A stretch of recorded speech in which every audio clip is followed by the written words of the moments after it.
Robin Cornish, Wellington Blueberry, and Alfred Heitkonig. That's single-family residence, hotel rehab in Pine Hill, and re-subdivision.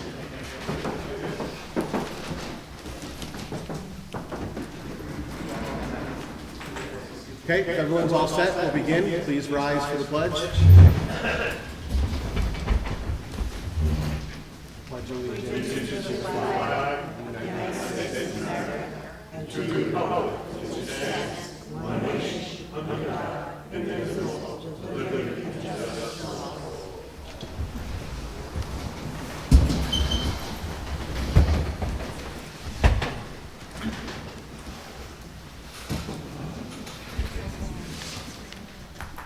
Clifford Buffo. Here. Joanne Cow. Here. John Horn. Alan Shiner. Sam Spada. Here. Vivian Welton. Here. Juan Rosales. Here.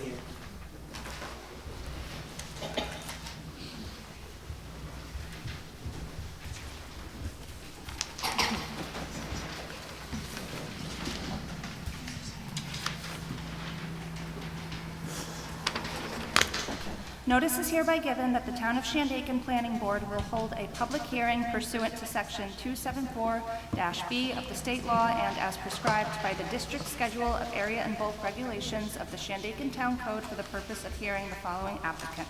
Regarding an application for a special use permit submitted to the Planning Board by Robin Cornish for a parcel located on Silver Hollow Road in Chichester, New York, further identified as SBL number 14.1-2-28.200, said parcel being located in a residential 3-acre zoning district.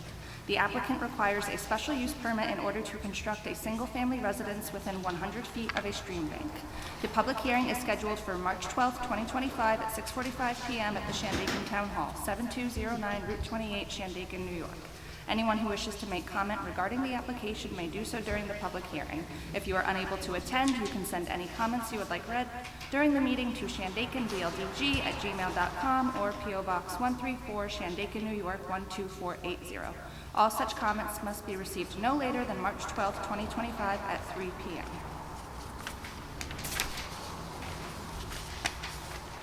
Okay, Mr. Cornish, would you please come up and just go over your project in brief for the public? Thank you, everybody. My name is Rob Cornish, as introduced. So this project is so my partner and I would like to move to the community. It's a 3-bedroom house, which is, as Olivia said, it's within 100 foot of the stream, and so it requires a special permit. We've been through the process of an area variance with the zoning board, and we're now back here to sort of run through the final part of the process. Essentially, it's quite a different house, so if anyone has seen the plans, it's a little bit different in that it cantilevers out, so we have worked with the DEC and the DEP representatives who are represented by Chosen Streams about the location and making sure that we're being as respectful as we can be with respect to obviously the drinking water. What we've been able to achieve through the design is that the footprint of the house is a minimum of 50 feet back from the stream. It does cantilever over about between 12 and 18 feet of that, but at all times it is out of the floodway and achieves a 30-foot setback from the stream.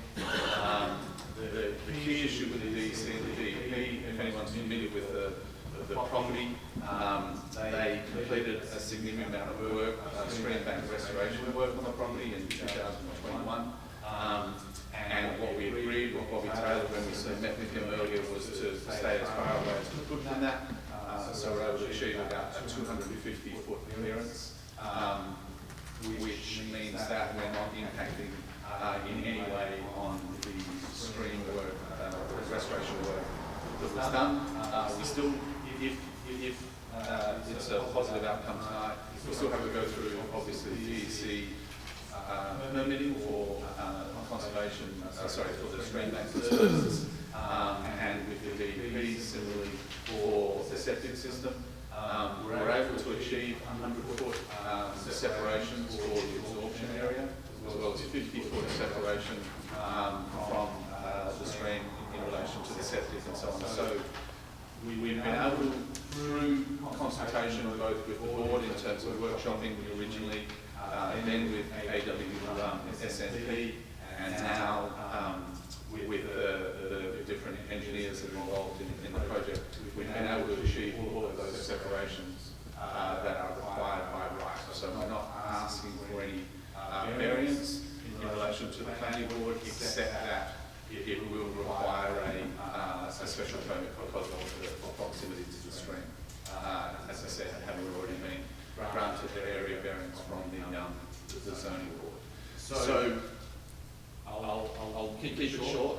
Probably the key thing I would just make the point is that obviously the system of permitting with the DEC and the DEP is really robust, and so we feel really comfortable that the conservation and environmental protection sort of mandate that is enshrined in all of that. We still have a long way to go through to get through that with them, but we're comfortable that we've taken all their advice. And here we are, so I'm happy to answer the questions. Thank you. Anybody sign up to speak? No, never. Anyone on the board have any further questions for Mr. Cornet? None here. Okay. A motion to close the public hearing? So moved. I'll second. All in favor? Aye. Thank you.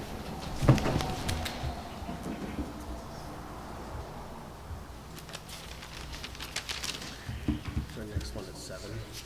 Yes.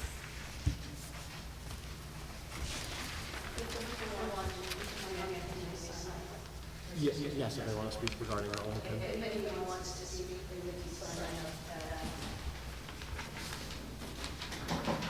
You can, if you want to collect your stuff, yes, please.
You guys want to come up and get set up?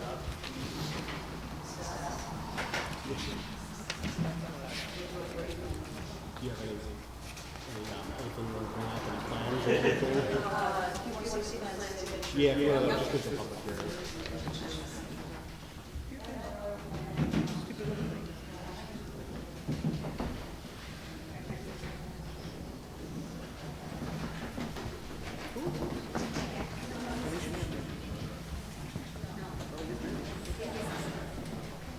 It's not, yeah, I know. See, I don't know what you're getting into. You're not going to throw it at me. Let me do it. But you can. Do we have it? Alan, we haven't used it. There was half an application submitted. I asked them to submit the check plan and the SEAF. And then you'll just write down, he emails you updated site plan. So I can have stuff yet. 2 days ago.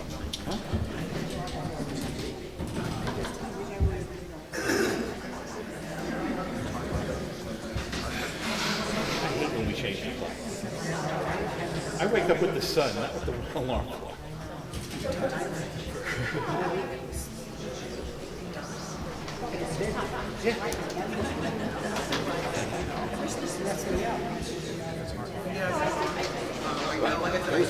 That payback from the electricity was 70 degrees, 6:30. That was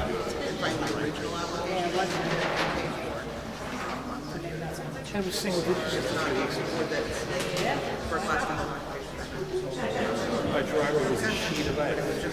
I'm in Boise, she says to me, Do you need something? she was driving my car down our driveway, and she got it. This is a hilly drive, the drop over. All right, are you all set, Judge? It's time to Say that again? guys. Quarterlies, yes, we're ready. We're ready to move on to the next public hearing. Before you begin, we just have to read the public notice. This is regarding the Wellington and Pine Hill.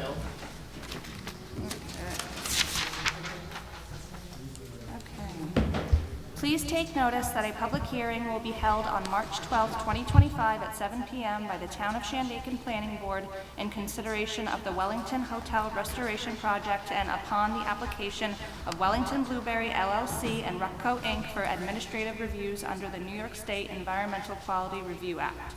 And please take further notice that the public hearing shall be held at the Town of Shandaken Town Hall, located at 7209 New York State Route 28, Shandaken, New York 12480.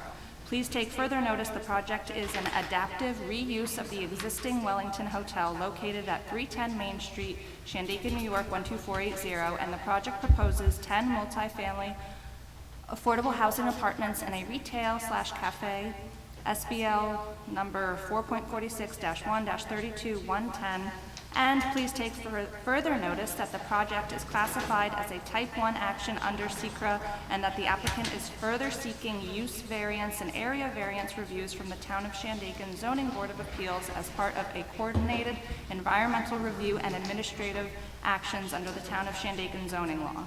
In addition, further involved agency reviews in this matter include the Town of Shandaken Highway Department, the New York State Department of Environmental Conservation, the New York City Department of Environmental Protection, the Town of Shandaken Floodplain Administrator, and the Town of Shandaken Town Board. And please take further notice that any and all interested parties shall have the opportunity to be heard at the public hearing aforesaid. Town of Shandaken Planning Board, Cliff Rebuffo, Chairman. Please go over the project in brief for the public. So I'll give you the description of the project, so I won't say it again. My name is Jan Jeffy, and I'm the president of the Wellington Blueberry LLC and the nonprofit Friends of Pine Hills Historic District. This is a project that's been a community effort. Over 20 people have invested in what was and is a derelict historic hotel, the last of Catskill hotels of this type, to try to save it and turn it into something useful for the community. I want to preface this, I would say something about the plans in a minute, but I want to preface it by two things. One is to say that vacancy is death to a community, and Pine Hill has many vacant properties, many of them, some of them historic, some of them in the historic district. We really want to do what we can to save them. It's tragic when they fall down or burn down, and it's the death to the community. So this is part of what energized us to do this. And the other thing is I want to ask how many people here are in the room are from Pine Hill. And how many of you are owners in the Wellington property? And how many of you have participated in the community cleanups of the Wellington property? Let's just give a couple of sense of the enthusiasm on the part of the community to make this happen. And this is 10 apartments that will be affordable to people who live in the community, and some commercial spaces that will hold a grocery store. We're in the process of talking to independent grocery stores. Pine Hill Food Desert. There is no food. You have to travel 22 miles in either direction just to get some food. And you have to go to Kingston to get expensive food, or Fresh Town in Margaretville to get food. It's a real problem, and we really want to try to address it. The property was built in the 1880s, so there were no cars. So one of the things that we've done is we put in parking, so there's parking space for each of the tenants, and there's an accessible parking space, and there's also parking spaces for the employees of the property, of the commercial space. The property, because it's on the historic register, we submitted our schematic drawings for the land to the National Park Service for approval, and we received that approval in December. So they have given us the green light with these plans. The exterior of the property, we go to the drawing that they talked. The exterior of the property will be preserved. We're going to look the way it did in 1880. The interior is not in very good shape right now. Structurally, it's okay, but it's not in very good shape. But they will. So there's a lot more work that has to go inside. This is a picture of the exterior with around porch, restoring the cupola. The windows will be restored. We'll put in appropriate front doors. It's very beautiful. It's a beautiful piece of land. The Alton Creek crossing through it, and part of that land will be the parking for the tenants. But part of that is the far side of the property. It has some old trees and has swimming pool which will fill in. But it'll preserve and landscape that part of the park. So it'll be just a beautiful site for everybody walking by. Yeah, the landscaping plan here. So that's our aspiration, the planting the plants, preserve the existing old trees, getting rid of some trash trees. I think it's going to look really nice. So that's basically what we're doing and we're proud. We partnered with Rubco because we know enough to know that we can't do this ourselves. It's not a sweat equity project as much as we'd like to pull up our sleeves and just go in there. It's well beyond that state. And so we were lucky enough to get the premier non-profit housing developer in the region, award-winning. They've done lots of reservation projects. They do affordable housing, they do commercial, they're building quite beautiful. And they have come into Western Ulster. This is a first. They haven't been up here before, and we're really excited that they want to partner with us. Lauren Norton is here from Rubco, and we had Rubco representation at every single public hearing and workshop. So they're really happy with us. We've also partnered with Ulster on development. Shandaken recommended us as an applicant for Restore New York grants, and then the town of Shandaken provided our cap. Then Shandaken beat out every other town in Ulster County to apply for a grant. That's a big deal, and we won. So we got $1.6 million to do that. We're going to sell tax credits now that the National Park Service has approved our plans, and we have a lot more money to raise. It's very expensive building to restore, not because of preservation, but because of the state of the building. The foundation has to be replaced. We feel very passionate that losing this building would be losing Main Street. And we also feel very passionately that by building, restoring this building, there's a chance for Pine Hill to revive itself in a way that's with the community, by the community. And I think we really need to put a stake in the ground. about being able to do that. So that all close. And if anyone wants to speak. Would you hand that to Yeah, a please?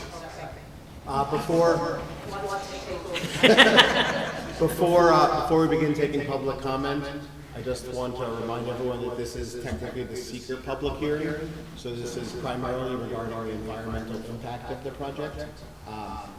We will also have a regular public hearing. And I would ask that, out of respect to everyone else in the room, please try and keep your comments brief. And please try not to repeat what other commenters have said. Mr. Chair, can I ask another request? I'm guessing that some of the public people are also owners in the property. If they could just identify whether they're part of it. Derek Jackson.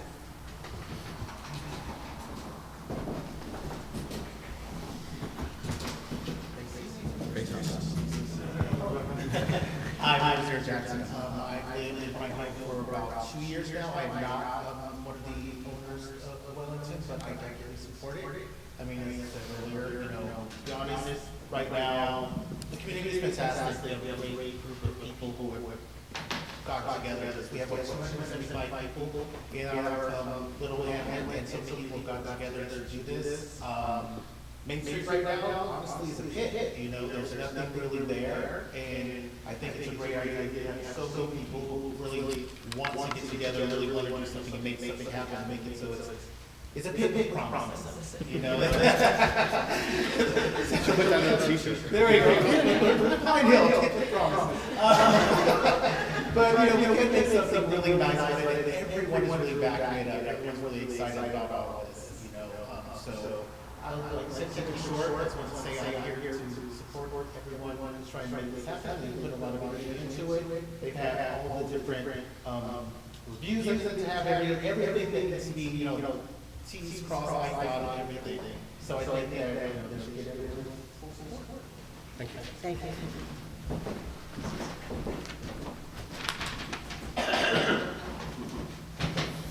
Liquid, am I right? Thank you. Hi everyone, I'm Liz, and I am one of the owners of property and also treasurer for Blueberry LLC. I'm also head of the board of my library, I'm on the board of the community center, which I really love, I know. And I see a lot of potential in it, like you said, the potential. There's just so many big properties around. It's really bring down energy, community, bring down value, community, spirit of the community. We don't have a lot of properties in town, there's nowhere to go, nowhere to shop, nowhere to get. There's nowhere to live, there's nowhere to live, it's very, very few, not on our market, as far as I know right now. Behind us desperately needs all this business. So I think I really need this much. And I've already seen how we can energize the community, their workshops are starting to form, take inspiration from this, so just need to keep moving forward and bring business to fruition. Thank you. Roll call. Hi, I'm Rob Wall. I live in Pine Hill. Right when I bought my house there in 2001. We lived there part-time until 2018. When we became full-time residents. I'm also a Wellington. And I wrote something that I'll just read to you. It's short. It's easy to forget that we live in Catskill Park on the edge of the Forest Reserve.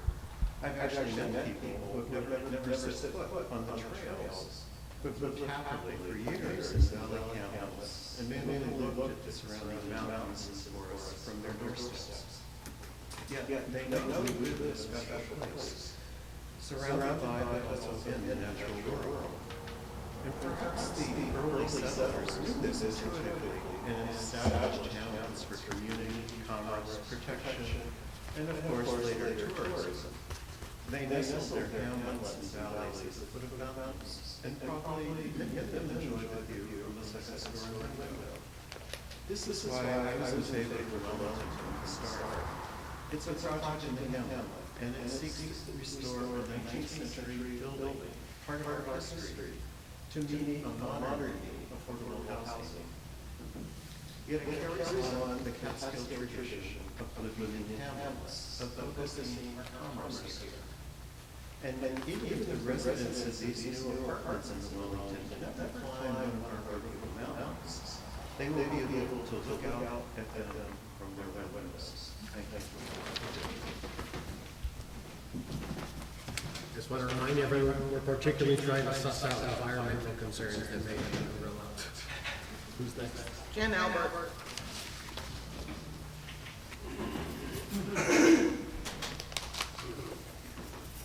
Hello, everybody. My name is Jan Albert. My husband Dick Dennis and I have had a house in Pine Hill for the past 30 years. Our daughter learned to ski at Bel Air, grew up part country girl, part city girl. 5 years ago, we moved up to the house full time. Over the period before we became part of the community gradually. And it is true, there are people I met who lived in this area for years and have never driven down the street of Pine Hill, which is a shame because it's a community of incredible people who love the surrounding natural environment. And I just believe that at this point, of course, there are still people in our community who remember serving as waiters as teenagers in this hotel, one of the last of the Catskill great hotels that brought people by carriages down from Bel Air to this place to spend their summers. There are people who remember the car garage in Pine Hill, which is now the community center. An absolutely amazing community center that really does serve the community, that gives some of the talented people, artists and musicians in our community a place to show their stuff. There are people who come from around the world to the Pine Hill Community Center and say it's one of their favorite places to perform because the audiences are so appreciative. We also serve children at this center. I myself dug out a pollinator garden back at the community center where children play during their school breaks and hopefully we'll be learning a little bit more about living with their fellow creatures. At first, when I heard that the community center did Wellington had been repivoted because of the high cost of building costs, and had formed an alignment with REPCO to provide subsidized housing for people who want to work and live in our neighborhood, at restaurants, at hardware stores, up at the ski center. I didn't know how I felt about it, but I gave it a little thought. And I decided this could only improve Pine Hill. More people to become part of our community who need a steady place to live and take pride in these new apartments and treat them properly and also become stewards of the surrounding landscape of Pine Hill. We already have an unbelievable, beautiful state park in Pine Hill, at the perimeter of Pine Hill, that serves the children and parents and whoever else wants to swim in the lake in the summer. It's just an astonishing place for parents to bring their children. Can you stay focused on Wellington, please? Yes. But Pine Hill is so small that I feel that it is a piece. This building is at the very top of Main Street. It's a terrible eyesore, full of critters, full of junk. We've done what we can as individuals to clear it out. But I'm very hopeful that the board and surrounding elected officials will support the dedication and determination of this small cohort of people who love Pine Hill and love surrounding natural area, to preserve this little piece of history alongside our library and continue serving the area and not let it fall into total ruin as so many buildings we've seen in Fleischman's and the surrounding towns have fallen. Thank you very much.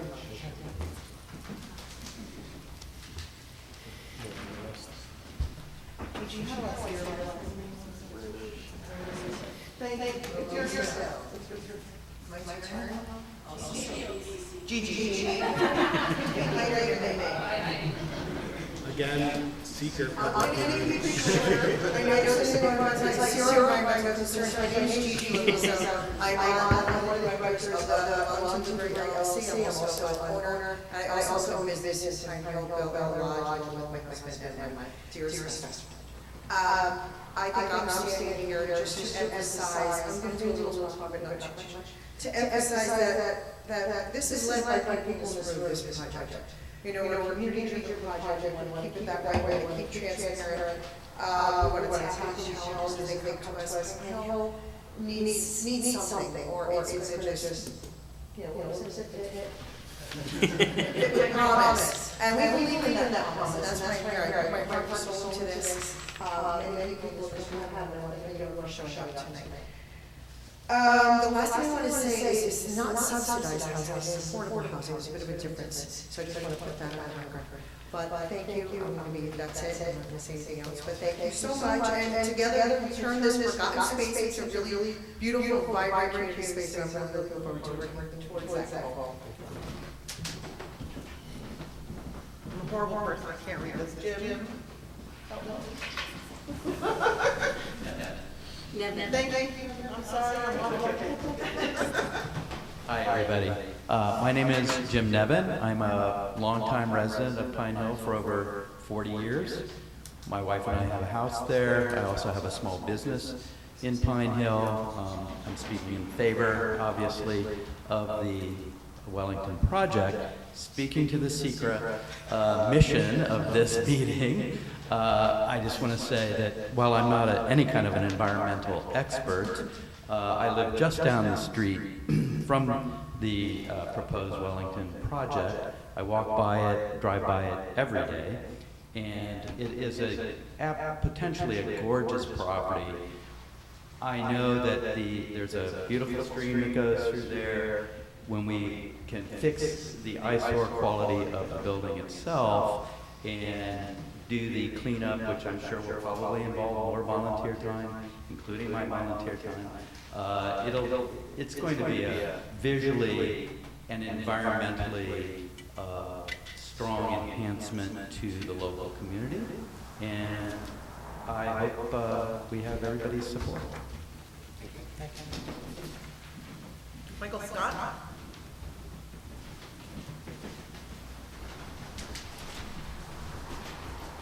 Hi, I'm Michael Scott, like the office. I'm a resident now for a couple years now, full-time resident. I'm absolutely thrilled about this project. Environmentally speaking, I actually live on the stream. I didn't know it was on the stream, so it's like, that I found out. Because I've been looking it up for years, and never find out. And I don't think I've ever met people here as much about the community environment since I've been doing Hill. I've done cleanups through. I've walked them and heard people bitch about, oh, you see someone working out on this track or whatever. So there's that. Also, I think that they're, environmentally speaking, there's a huge psychological aspect to creating something, taking something that's eyesore and dilapidated and making something beautiful. I just listened to a podcast about a guy who planted a booth in like his street because it was so run down. And within years, everything just started turning around because there was something beautiful on the street. And I think, the Wellington could be our Buddha. Because it is right there in the everything. And also, I'll probably drive a lot less if I might go there. So that's super. So that's there's the environmental stuff. Easy Bella.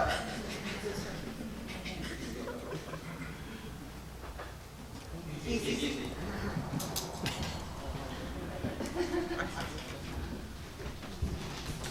Hi, I'm Isabella.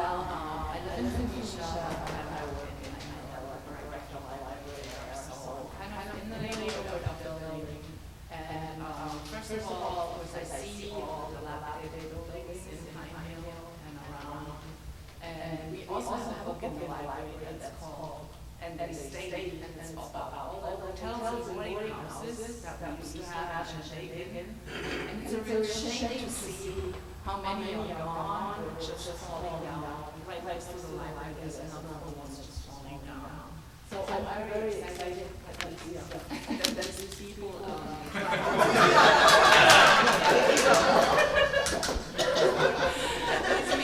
really try to get this off down and so amazed. The other thing I want to mention, when my husband and I were here, when we looked at houses, I think it was in 2016, 15, the realtor said, yeah, my mill is up and coming. It took a little longer, but I think now there's a real chance. I totally agree, so there's one thing coming and there's another thing right next to it. And there's nowhere where you can get any food or a sandwich or a cup of coffee. And not everybody drives into my mill, so it's really hard. So I love for that. And also housing, of course, that's a big issue in the area. I'm so supportive. Thank you. The many emails.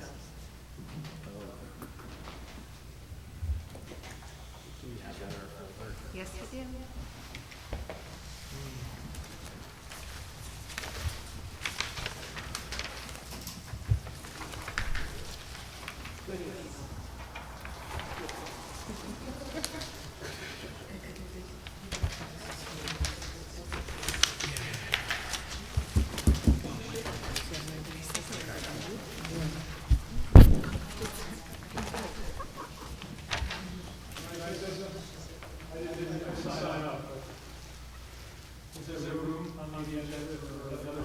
Is it environmental?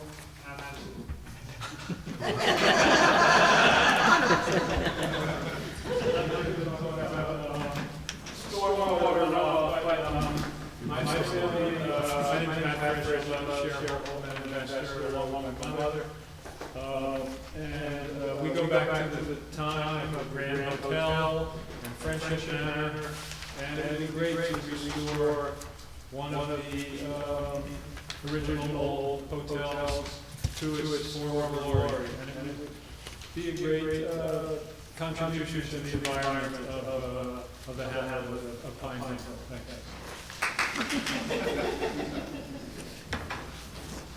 All right, my name is Nicholas Torres. I live at 253 Main Street in Pine Hill. I support this project. Pine Hill Community Center. Support this project.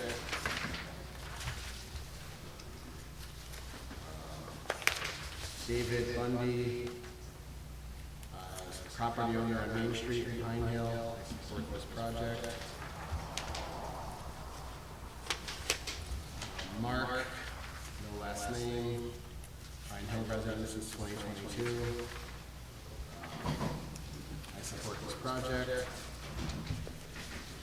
Emily Ike and Charles Russo, 27 Academy Street. Support this project. Christian Armando, Pine Hill resident, I support this project. Burns Rothschild, I support this project. Shandaken Smart Housing Board, writing this letter in support of Wellington and Pine Hill. Brian Robinson, resident business owner of Bel Air Lodge in Pine Hill. I support this project. Pamela Martin, I support this project. Pine Hill resident. Julian Durek, apologize if I mispronounced that. I support this project. Marianne Giorgio, Pine Hill. I support this project. Christopher Sonia, resident of Pine Hill, I support this project. That's it.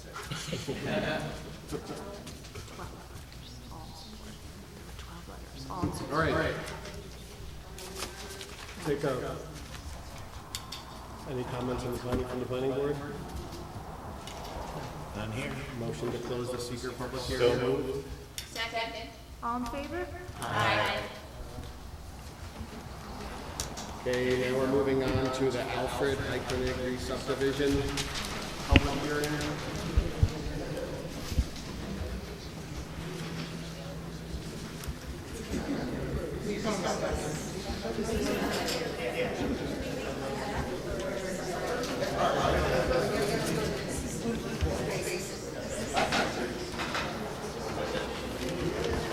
Are they on the agenda for more discussion? I honestly don't know what this board can address before they get their variance. I think, yeah, I don't think there's anything to discuss tonight. No. Yeah, you guys can, you can go.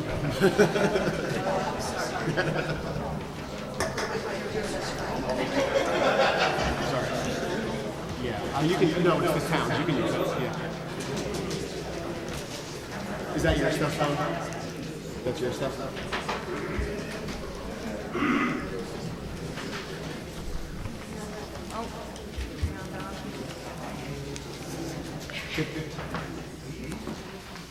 We have another applicant, if everyone could please keep the talking to a minimum or step outside.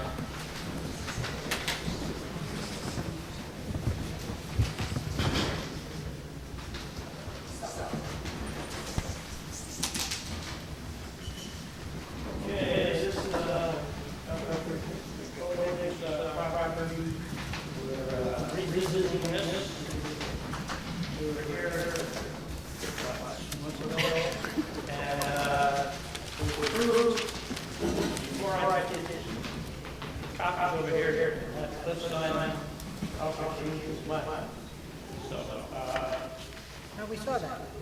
Yes.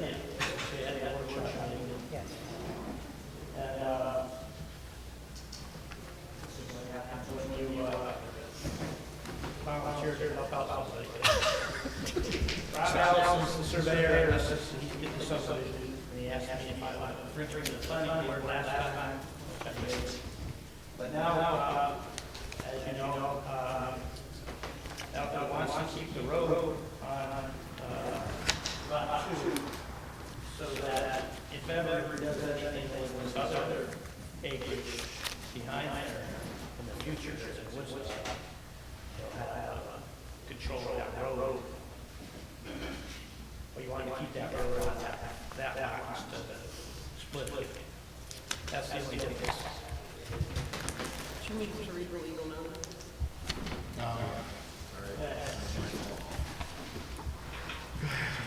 Sorry, guys. Notice is hereby given that the Town of Shandaken Planning Board will hold a public hearing pursuant to Section 274-B of the state law and as prescribed by the district schedule of area and bulk regulations of the Shandaken Town Code for the purpose of hearing the following applicant. An application for subdivision was submitted to the planning board by Donald Brewer on behalf of Alfred Hykonig for a parcel located at Route 212 in Mount Trumper, further identified as SBL number 25.11-1-22.310, located in a residential 1.5 and residential 3-acre zoning district. The applicant would like to subdivide the existing 21.73-acre parcel into 2 parcels. Individual lot acreage to be Lot 1, 5.44 acres, Lot 2, 16.29 acres. The public hearing is scheduled for March 12, 2025 at 7:15 p.m. at the Shandaken Town Hall, 7209 Route 28, Shandaken, New York. Anyone who wishes to make comment regarding this application may do so during the public hearing. If you are unable to attend, you may send any comments you would like read during the meeting to shandakenbldg@gmail.com or P.O. Box 134, Shandaken, New York 12480. All such comments must be received no later than 3 p.m. on March 12, 2025. Did we receive any sign in? No. No letters, no emails? No correspondence. comments from the board? of any kind. None here. Motion to close the public hearing? So moved. Second. All in favor? Aye.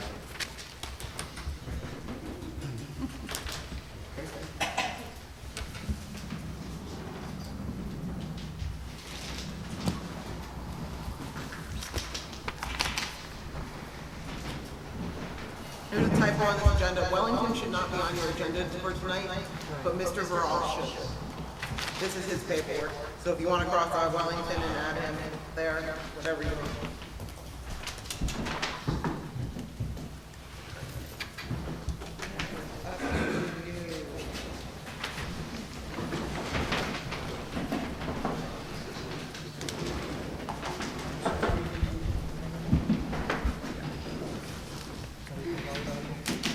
Okay, we're now moving on to the regular meeting.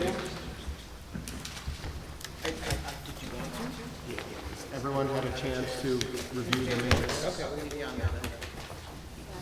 Wellington would like to speak, so you're gonna have to add Chris and not take off that one. All right.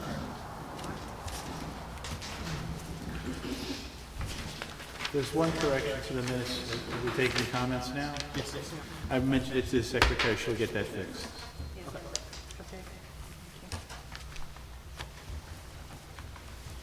I want to make a comment on this. I think Olivia did an excellent job. It's full, single-spaced, two-page minutes, a very, very long day of hearings and agenda items, and with only a short time to do. I want to commend Olivia on a wonderful job. Thank you, Lily. Thank you. That being said, good to approve? I make a motion to approve the minutes as written. With the one fix. Well, there were a couple. That's my You just second. wanna- A few typos. Okay. All right, all in favor? I made the motion. Who seconded it? Okay, thank you. All right. Okay, start with Robin Cornish.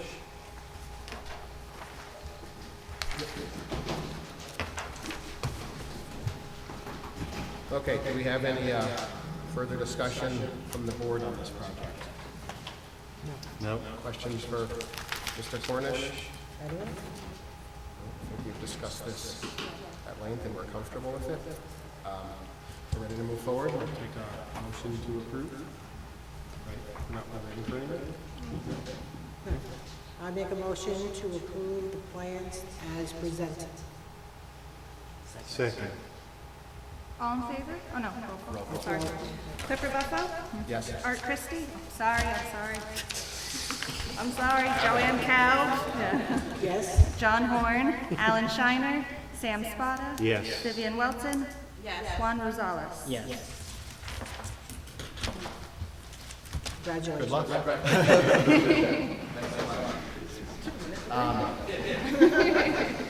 Robin, are those your final thoughts? Next, we'll do Alfred Heikkinen.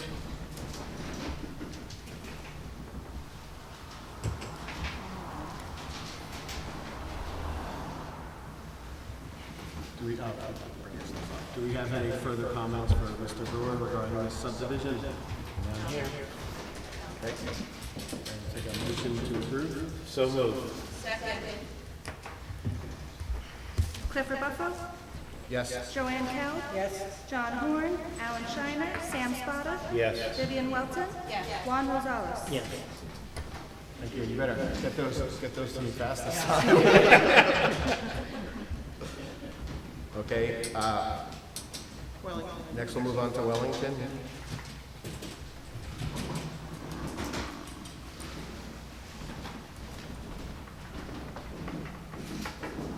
Thank you, Mr. Board. Just a quick thing. I want to clarify for the record, that Grace was correct. And I was wrong.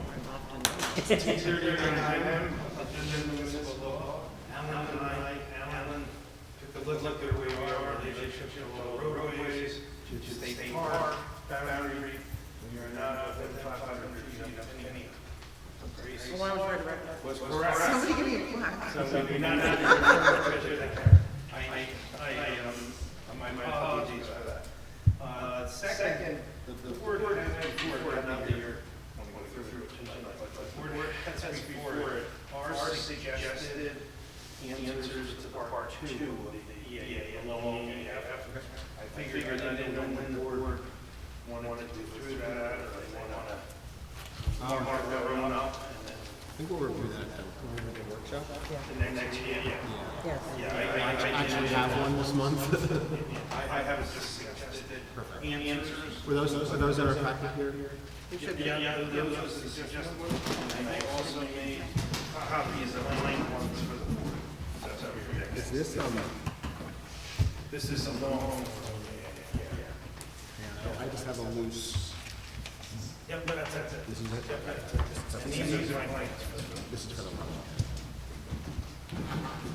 And of course, we'll workshop. Okay. And hopefully we can move to public hearing on the site plan. Yes. Thank you very much. To clarify, just so we're all on the same page here, do you want to do your public hearing for the site plan prior to the variances being approved? When's their meeting? We got to get in there first before we get the variance. Well, there you go. So perhaps we should work towards that goal of next month's meeting, do the workshop part two, towards the goal of issuing the neg deck at next month's meeting, so that you can get on the agenda, and then you can be on next month's CBA. That would be, okay. I'm not trying to. She's writing it? You're writing it? No, because we're gonna, no, we're, no, because we have to do the neg deck, and we'll schedule a public hearing. Next month, yes. We discussed this at the workshop, then we schedule, then we make the deck, and then we, yes. No, at the next meeting. Correct. It's the 26th. All right.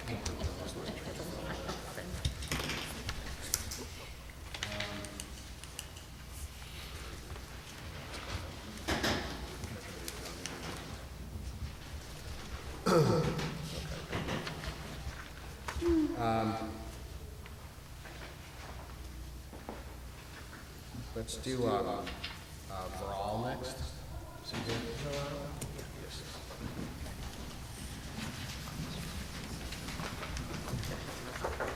Even if anyone, I don't know if you have the updated plan that was sent forward, if not, I do have some copies here. No, we have. It's in the, yeah, the back page.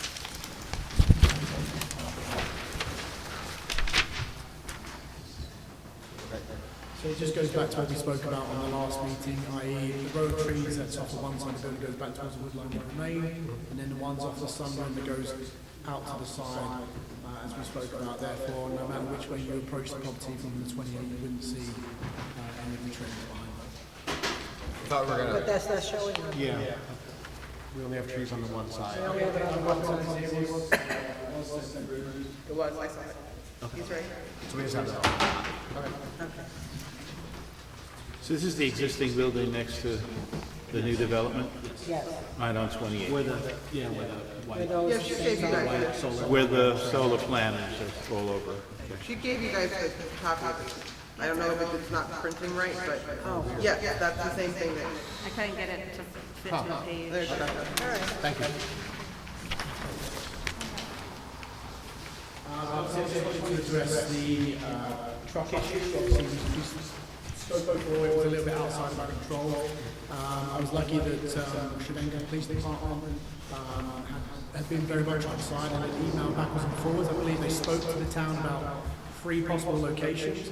One of those locations is the turnaround that's obviously heading off to the east, which is the one they're meant to use.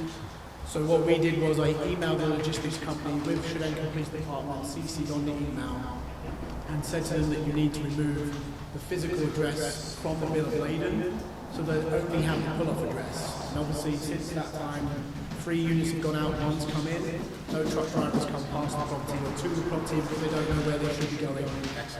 They have reported back that they don't have any phone signal, and I just reported back that none of us does, so yeah, welcome to Shandaken, enjoy yourself.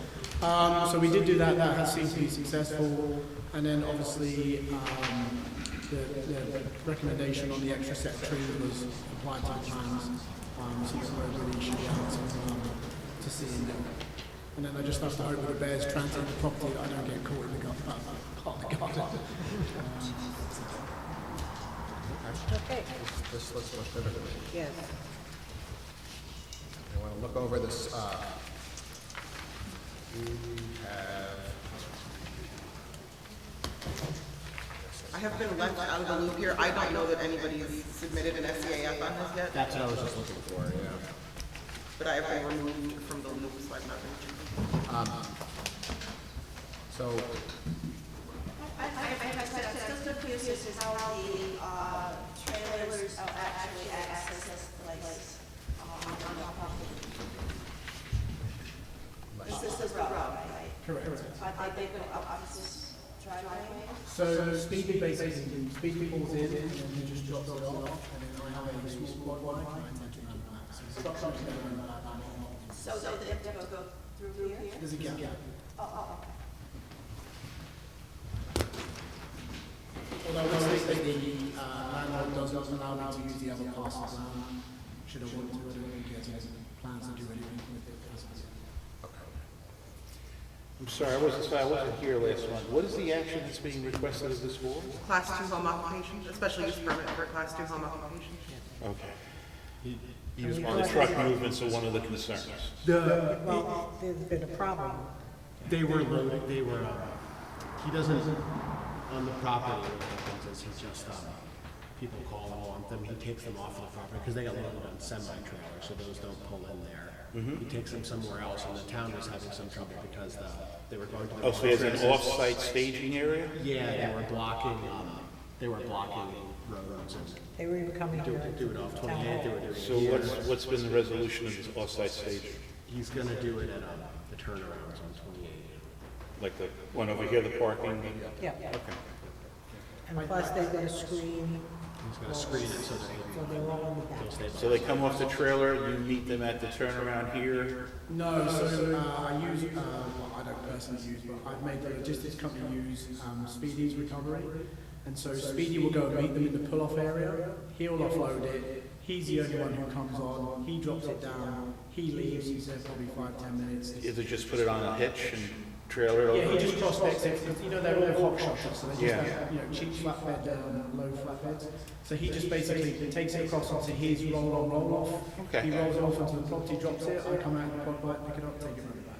And there's community across the way in the houses, any sense of a complaint using that?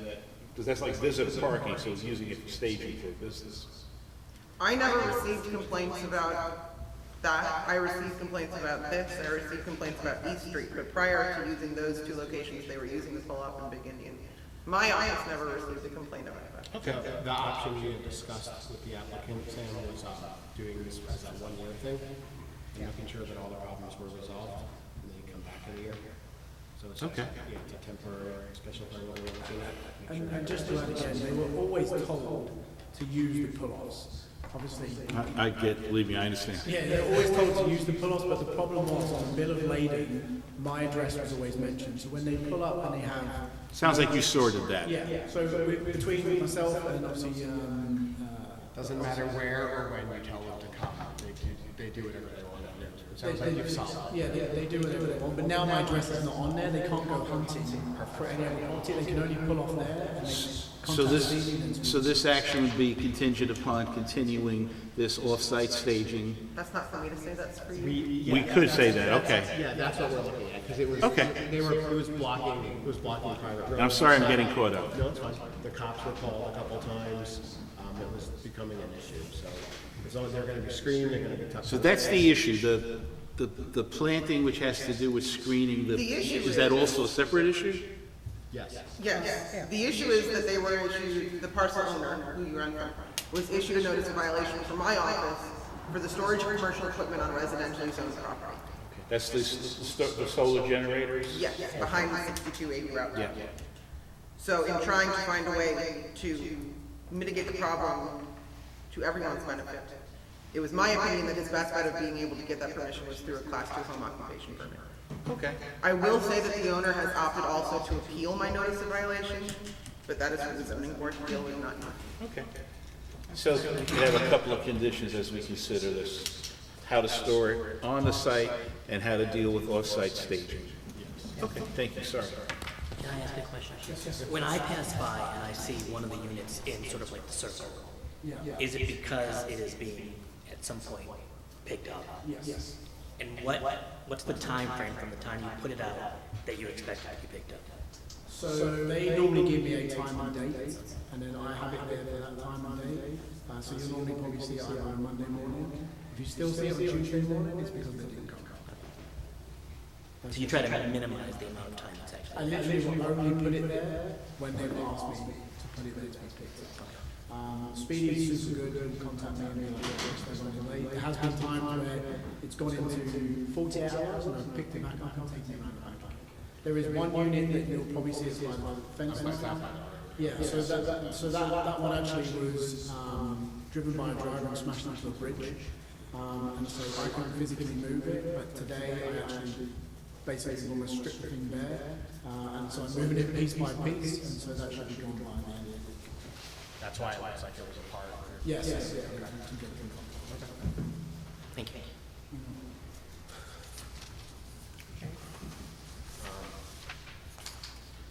Yeah, so we'll need a short form EAF for this one. Anything else you guys see?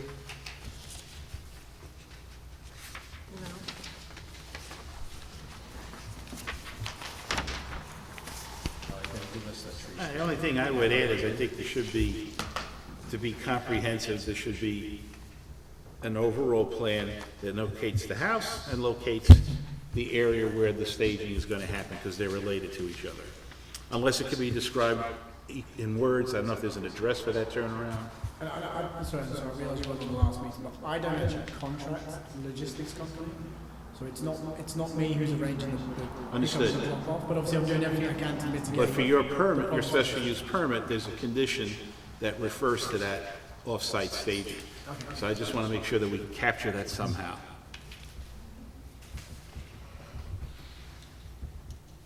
And I can also, I don't know if you were aware of the emails between myself and Shandaken. I'll make sure you get a copy of that email as well. But basically, I emailed them with Shandaken in CC after conversations that obviously I had with Shandaken Police Department in regards to 3 locations that they recommended, which is things that are in conjunction with the town. And one of them was one that they were told to use anyway, which is the one that's east of the property, the big, just stone pull-off area. So they shouldn't even be coming Yeah, this far. on the right-hand side going east, yeah. So they shouldn't even be coming this far up anyway. I mean, I can't fix stupidity, but I will try my best. When will the planting of these shrubs commence? I don't know the process. I don't know if it has to be approved first and then you'll plant. I know obviously Greg says that he's also looking into another direction as well. So, but I'm sure that if it's approved, that's the way he usually go. Then he'll get it done straight away. He's pretty good. You can make that a condition of your approval. Right. The trees must be planted within X amount of months. Right, okay. We're coming into spring now, so. So as a special use permit, For class 2 home occupation. when this tenant leaves, somebody else goes there, this right doesn't transfer over, does it? You could make that another condition that the class 2 home occupation is for the current resident, not anyone going to. Okay, I think that's another important condition. My lease always renews in March. March 1st. It is March. I just renewed it. That's for another year. That's for another year. It might go multiple. So do we need a motion of some sort? Well, you want the SEIF, do you want anything else? We need the SEAF, we gotta figure out how to word that thing called parking.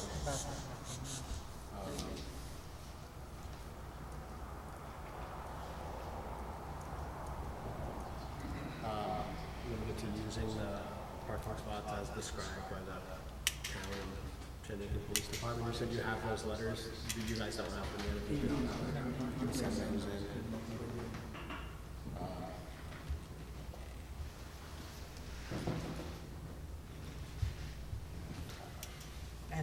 Assuming that the trees have been planted. If you feel like ready, it's gotta go to county and public hearing. What was that? It's gotta go to county. It has to go to the county? It's What's on on? 28. It's a state road, but it's also a county. It might be within 5 minutes. I think it's probably okay to send the county as is. Yeah. Yeah, the rest of the stuff is kind of our stuff. There's no new lighting or anything, got the screening on it, that's the only change to the actual property. Yeah, motion to send the county? So moved. I'll second. All in favor? Aye.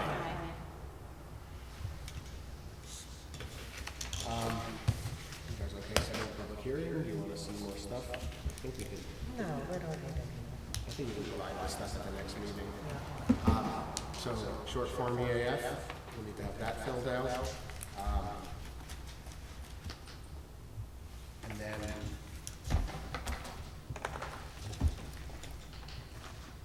just something. April 9th? You've already got one for 6:45. Yes, yes, yes. So 7, add a note where it says, underneath no commerce conducted on site, that the, state the, offloading will only be done at the recommended locations. And then this will be, a temporary special permit that expires in a year and it'll come back and be right. And the plan, we'll come up with a timeline for the plan to be completed by. Anything else on this? No. Okay. All right. Public hearing? Yeah, public hearing, we got to, April 9th. April 9th, we got to move and vote. I vote that we set a public hearing for Christopher Burrell's application to be on April 9th at 7 p.m. I'll second. All in favor? Aye. I just emailed you the SAA. So you have that. And you'll get us those letters. So for the public hearing, just have a map so that people can see, this is the house, this is the station. Put it all on one plan. Perfect. This one's like, that's a big one, that's when you approve it. Thank you very much. Thank you. Thank you. And we're on to leeway, I believe.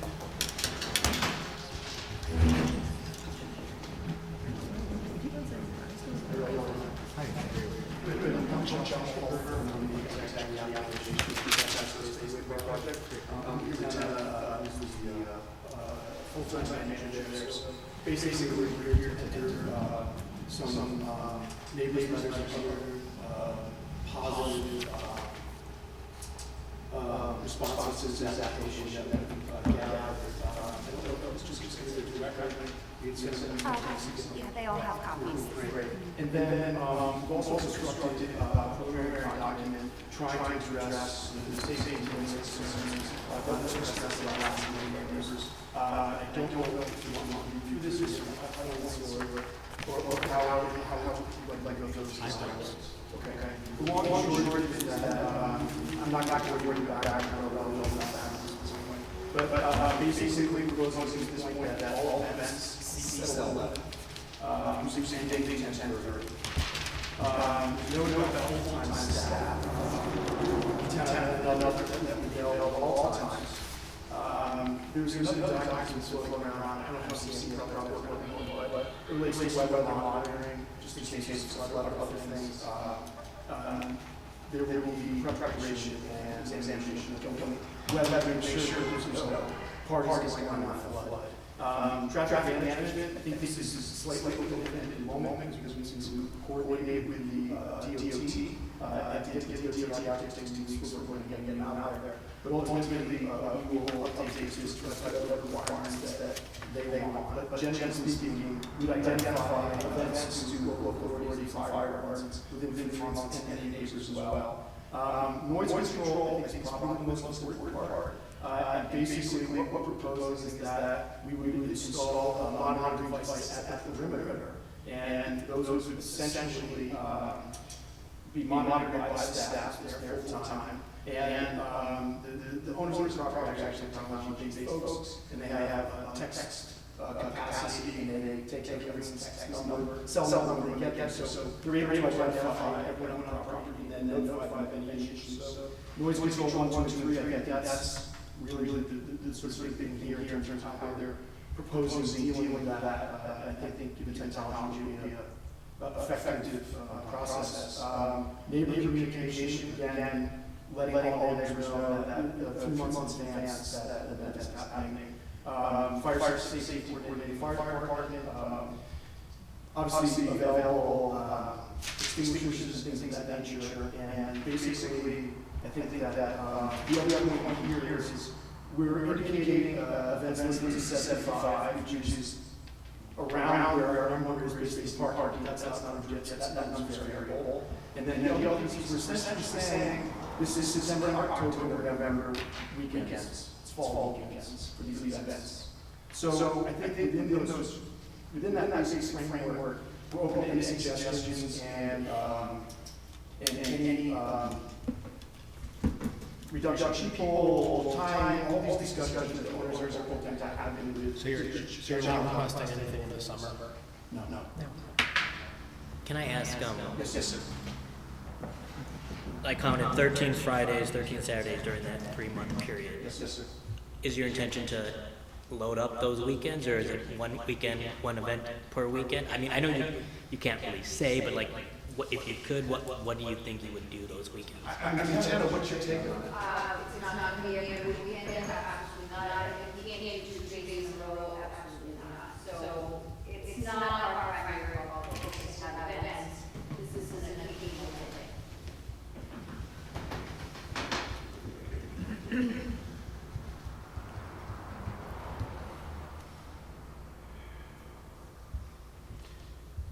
What's the source of the noise? Is it the tent? That's It's where the, and I think the fact that you have 50, 60 people, they will make noise. right. So on one side to the west, you've got residential. To the east, there's buses, right? Residential, then the bus, yeah. Residential before the buses. There is, okay. And that was the one memo sign, 3 parties, Glenn and Henry's wife, the other party, and JC's. Towards the bus. Correct. You don't go to House Corporation and property, residential property, it's the same.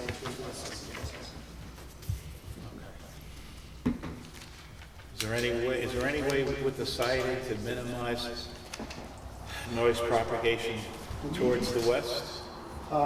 So we had increased we got a variance to increase the height of the fence as it is. Beyond acoustical engineering, potentially. I'm wondering in terms of where the tent is, if there's any way to create a larger buffer. Square in the distance, right, Sam? I'm not insisting it. The acoustical glass, that's all, I not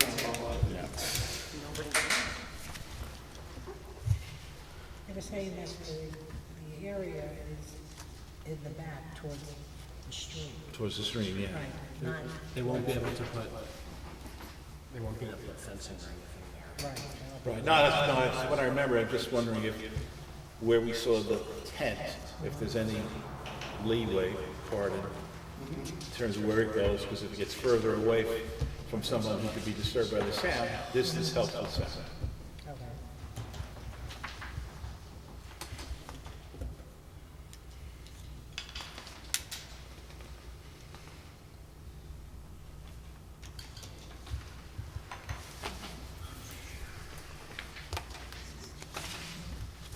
People still get all these concerns at the last meeting. Did we ask for a fixed limited number of events?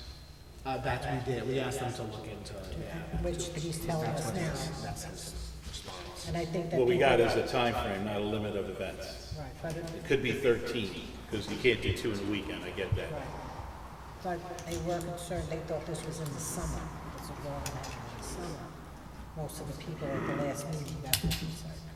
Now, that would change now that they're in the fall. How do you feel about that? Think that makes it less of a problem? I'm just curious. Well, I think so, and if it's limited, people are concerned that they won't be able to sit outdoors and enjoy their deck or that the sound bounces off the mountains, you know, across the street, across 20 years. Right, right. Yeah. Thank you. I get it. One of the county concerns was there's a bathroom, Yes. the existing bathroom on the property. It's like a standalone thing. Donna. They worried about floodplain, I think, weren't they? Yeah, Donna said, bathroom there is fine and is already quite elevated. If they're leaving it alone, it is fine as it is.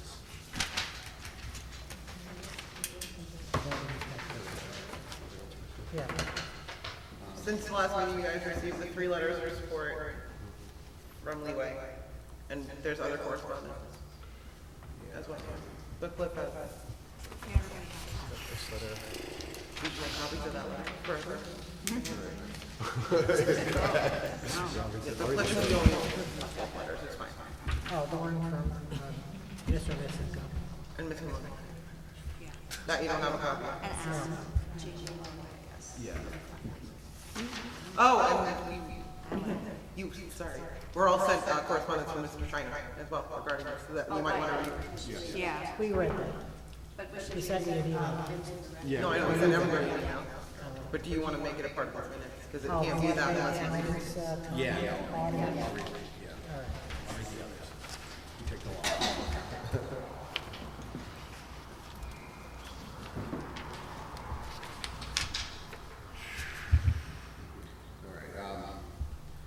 Over the decades, residential neighbors have known 3 previous owners of the quietly managed Lazy Meadow Hotel.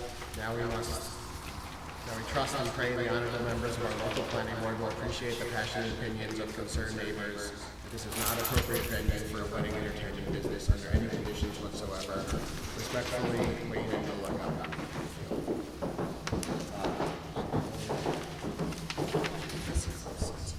Thanks. This is from Board Member Shiner.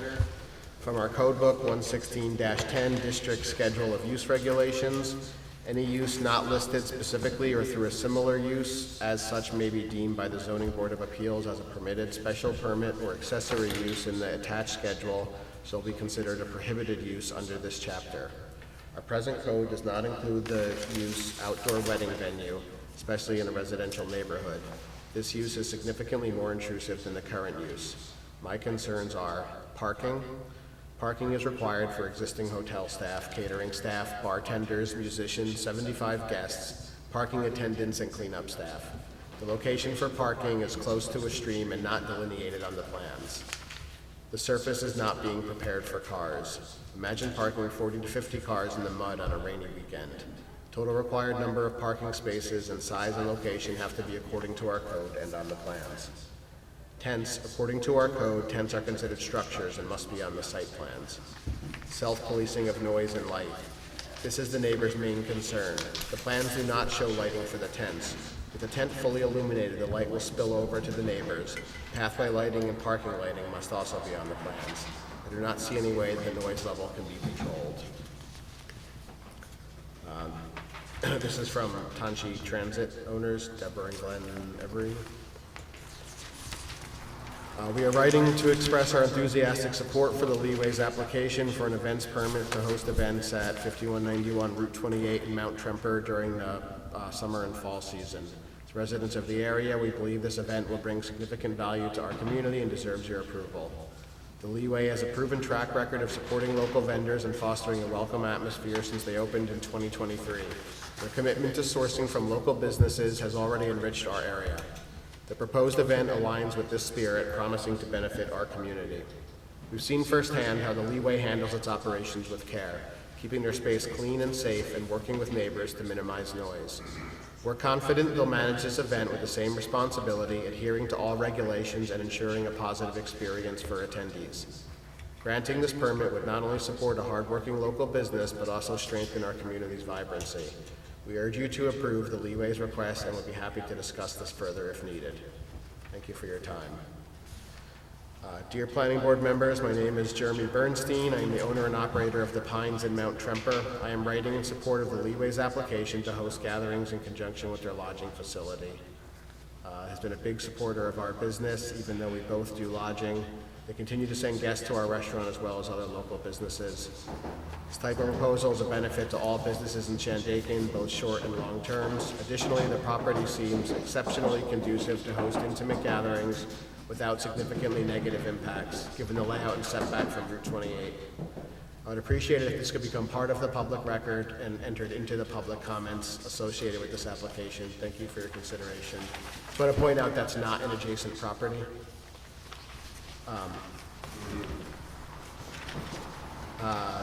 The Leeway. Dear Planning Board members, my name is Patrick McGann. I am a local resident and business owner. I'm writing in support of the Leeway in their pursuit of a special permit. No, that's the Donna letter. Okay, you're up. I just volunteered to read this long handwritten letter from Jean M. Maloney in 5195 Route 28. I guess she's an adjacent neighbor. Okay. She's right here.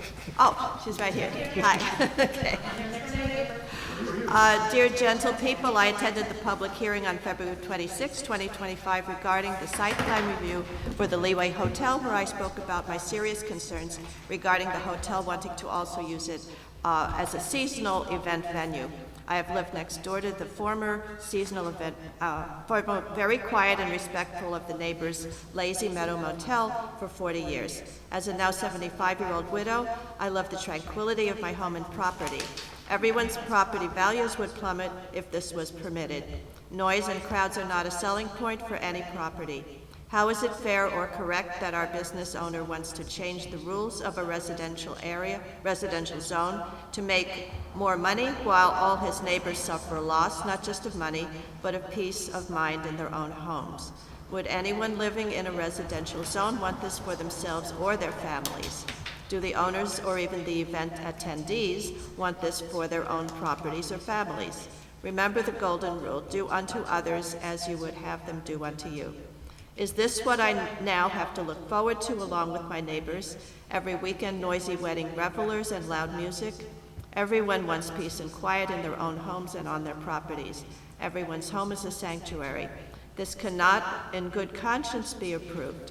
If it were, anyone in this room or in the town of Shandaken could have their next-door neighbors set up a temporary tent and catering facility next door as a venue for any event, including rock concerts, parties, and get-togethers of all kinds. In a residential zone, I respectfully ask the Planning Board to consider what a precedent this would set for all town of Shandaken residents.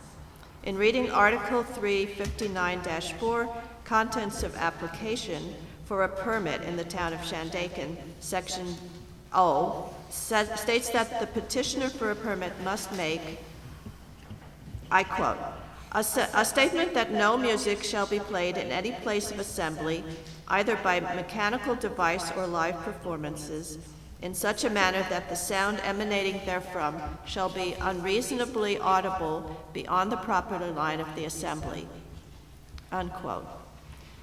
Events, particularly weddings, have music, live karaoke, piped in, etc. There are many close-by neighbors accustomed to peaceful and quiet weekends and weekdays with their windows open for the country fresh air. If we can no longer enjoy our homes due to loud and boisterous parties, it is likely that law enforcement would become involved. No one wants strife and unfriendliness and hard feelings between neighbors, but this concerns our homes, sanctuaries, and our property values. I humbly and respectfully entreat the Shandaken Planning Board to protect and uphold the rights of your residentially zoned property owners. Thank you for your service and kind attention to this matter. Sincerely and respectfully, Jean M. Maloney. Okay. And it says the same address and phone number for 40 years. Okay. Personally, in light of Board Member Shiner's comments, I'd like to discuss this further at the workshop. Okay. That seems fair to everyone. So there'll be no activity on this tonight. Okay. We'll make sure to make copies of that for you guys, the letter, but just for the sake of clarity. I'll make it part of the, That issue is a black issue. The special issue. You could be if it's not allowed. Am I missing something? Colossus Invitational. Referencing specifically chapter 59, which was referenced in that, that's not relevant to this review. It's a mass gathering. Chapter 59 has to do with mass gathering. That's not relevant to what you're reviewing. We wouldn't be here. And I'm not trying to, obviously, whatever you have to do is say. I want to look at it. To be fair, I'm just saying that we weren't allowed to special permit, we wouldn't be here. For mass gatherings. It wasn't just. This isn't a mass gathering. no. You don't want that. You'd have to just tell them. Thank you for your time. Appreciate it. The workshop's the last Wednesday of the month, so.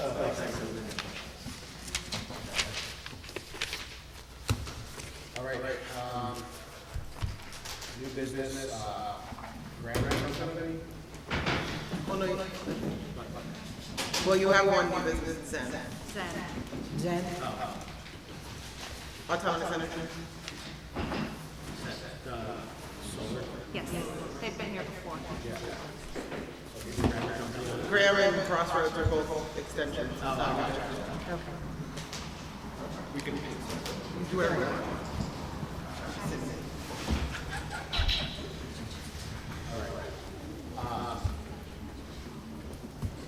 So I think this is for extension on the condition to be in the room. Condition approved with you guys last year. Just working on it. This is for the building? Yes, for the building, exactly. So we just been getting finances in line, partners have health issues.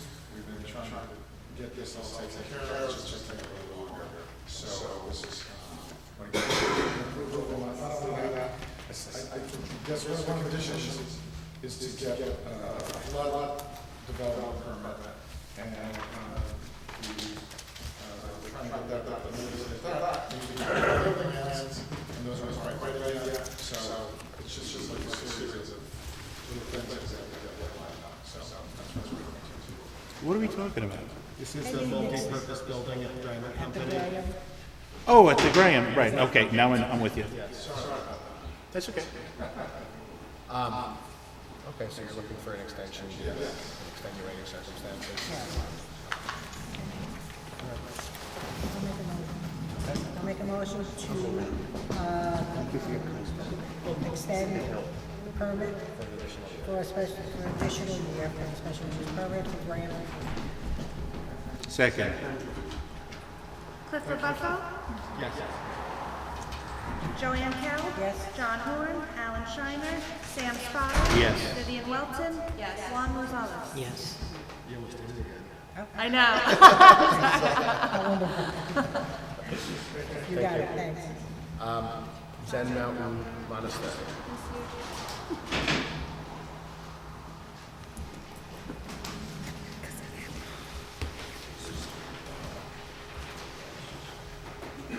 He's allowed.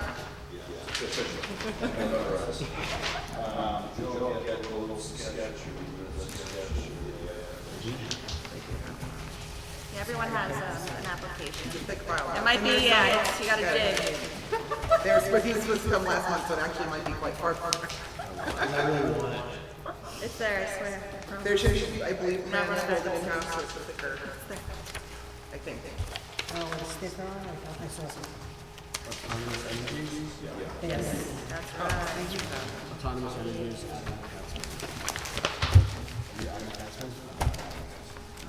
Okay, I'm with you, go ahead.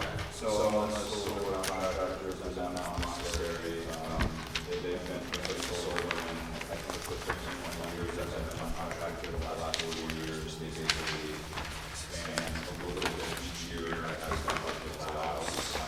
With one large line, it's just not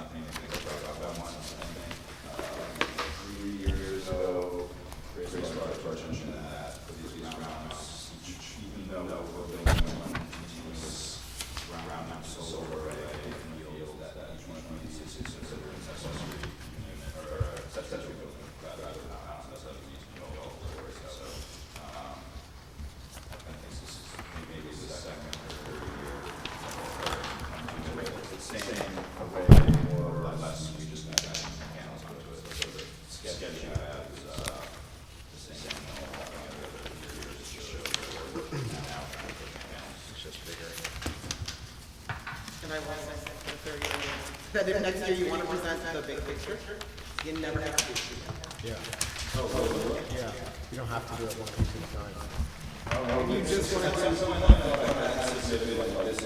This is what we're trying to do eventually. that never got approved by this board. If the next time you submit it, you instead of just what you're going to do for that year, you can get a new building permit for the next. Like a master plan. Yes.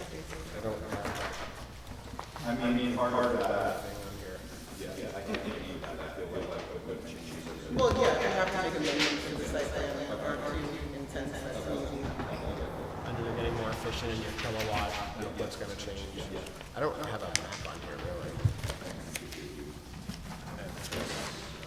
That's the SAA. Yeah. It's the only property layout. Yes, that's, oh wait. It might be, there's so much stuff in here. And on these, you're adding. So what was the number on that?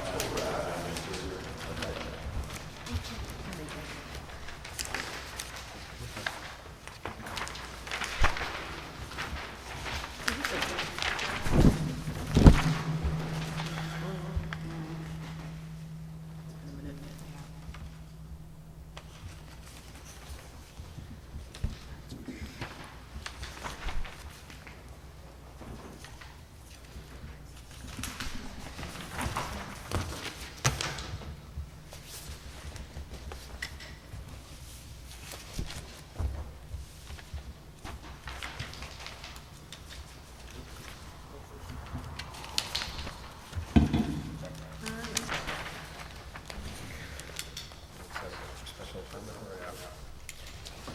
public hearing.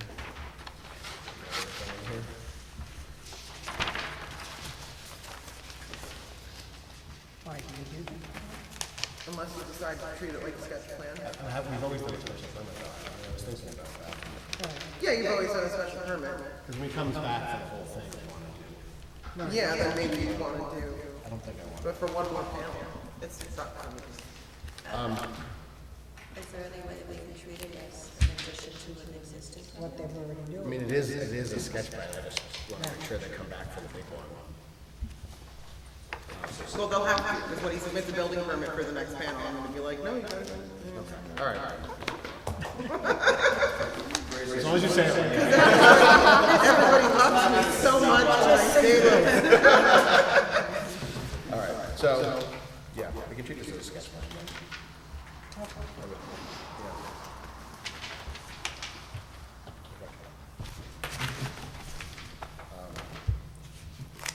We don't even need to do a public hearing. They're far from everything, because we can submit it anywhere. No questions, you're good? I'm good. We can just approve this then.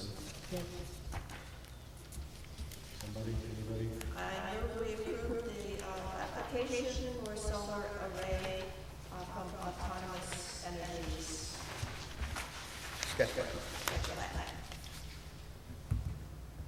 Second. All in favor? Aye.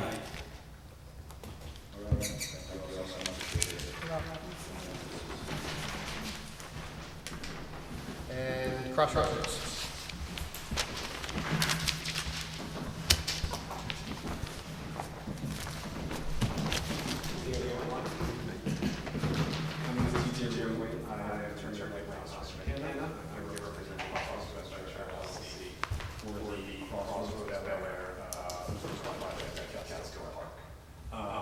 We're here this year because we're looking for the planning board to reaffirm and approve, essentially extend the already site plan, especially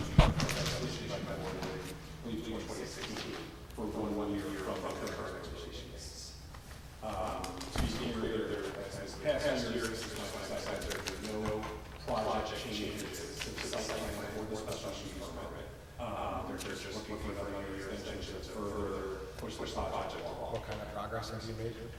So since the project was moved to big milestones there, then getting the permits from DEC for indigenous species permit, because the project qualified for general permit and a stream system which we received both. They'll go through and we're both just received extended and then go through the year. The next big project, I think milestone will be part of our project and agreement to principles to state whether they would convey the atmosphere of the state to become part of the Bel-Air, Bel-Air Center. Part of the UNP with that we're still working on the state. So that really will come to be the next big milestone that got accomplished. Has there been any movement on that? Sorry. Has there been any movement on that? I mean, they're still discussing, I don't know specifics about where that is, but I know this project is very well, and for anybody on the board that knows them, they're still very motivated and still very dedicated to continue to push this forward. You know, there's 26 years into this, so they're still very motivated to keep pushing forward. Any other questions? Well, I think that the issue that they're raising in this letter is the same as last year when they wanted an extension, which is they intend not to do the project as it was originally, but to change the time shares to condominiums. And when we brought this up with Mr. Pasternak last year, he said that if there were any such changes, they would reapply for a permit. It would come back to the board. So in that case, if we extend it one more year, we're back in the same situation. They would still have to apply for a permit because it looks like there's no intention of actually building it the way it's stated in the original permit. So it will be built the exact same way. It would just be the way the dwellings would be, I don't know, the apartments or dwelling would be sold would be, instead of timeshare, it would be sold as a condo, so it's a fee full. I understand the building structure may not change, but that may or may not be the case once they, go ahead with the additional change. Might require some changes to the buildings. I would assume that what a person buying a condominium wants and their structure might be different from what a timeshare would want. No, but that wouldn't be. It's still a regular building that somebody lives in. Well, I'm just saying that we A don't. timeshare is a condition of buying the property, not of living in it or the structure. To answer your question, at this time, the only change was they did a pretty in-depth sort of market analysis of whether this was market or was a timeshare would be better marketed as a condo, and that results show that report showed that study that it would be better marketed as a condo. And so the only decision that was made was the selling of the units instead of a timeshare. Multiple people owning one unit, it would be one family who'd own it and fee yourself. In that there's no discussion or inclination to any, at least to myself, or that I'm aware of, to change anything to do with and whether it's sort of restructuring units or anything like that. Can I ask a procedural question since I'm the newest member of the board? I understand what you're saying, how marketing is not going to change necessarily the structure. Correct. But to the extent that you need an amendment from the zoning board, is that something that should we wait until? From the town. Right, I understand. I'm saying, should we make a decision with this zoning board? Grace wants to tell us something about the nature of I this don't action. want to tell you anything, but I'd like to. The approved site plan, has anybody here approved? Yes. Those buildings, that site plan, how were they addressed on that site plan? Were they addressed specifically as timeshares, or were they just? Specifically in timeshares, they had to make a specific court case about whether timeshares were even allowed. And it was based on the fact that it was part of the hotel complex. Condominiums, I'm gonna tell you all right now that anybody who approaches my office and says, I'd like to build a condominium, is told that it's not allowed. Yeah, that's what I recall. Correct. And so It's not as simple as saying we're going to market them as condos. If they're gonna be treated as actual condos with their own tax numbers, with their own actual condominiums, I 100% think that this board needs to come to this. that is absolutely correct. If it was to be changed, We're only, tonight, we're only deciding whether to extend the existing. The existing. that is correct. But just to confirm that if it was, it would need a zoning change to allow the condos. And it would be. So we voted on this last year, we got some criticism, not that there's anything wrong with that. I know the condominium topic was brought up in one of the letters that we received. Personally, it's a shame that it took so long to get to the point of approval. Yes. But this is no longer the same town that gave the approval. You're clearly not the same business. At some point, it's fish or cut bait. I mean, when is an extension too many? Right. I'm not sure. I don't think we can, I'm sorry. And the only other thing I want to add was, Wyndham Mountain Club, that's a condominium, I think, right? Yeah. It's very nice. It's nice for that town. They have a great crowd. I drove through a couple of weekends ago. So condominium may not be a legal use as our laws are written right now, but it's not a bad word. Right. No, I don't think it is. No, I'm just suggesting that you said that. So, how do we get some kind of representation that there's an end in sight? Well, were you here last year when Mr. Yes. Pasternak was here? Mr. Pasternak was here. I was here when we voted on the extension last year. I was in favor of it. All right. Can I get my But that was a procedural year ago. question answered? Right. I had a procedural question. If we are trying to, if we're being asked to extend this permit for 1 year, my question was, if they are seeking an amendment from the zoning board, is that something that we should sort of consider and hold off until that amendment is either approved or disapproved, or? We can't hold off. We can't, Okay, no. thank you. We can't. Thank you. I didn't understand your question. Yeah. Yeah, we can't hold off. My feeling on this whole thing is that the project was held up for frivolous reasons, frivolous, in my opinion, for 19 years. I've been on this planning board for 25 years, so I was there from the beginning. So they get a pass for 19 extensions? That's what they get.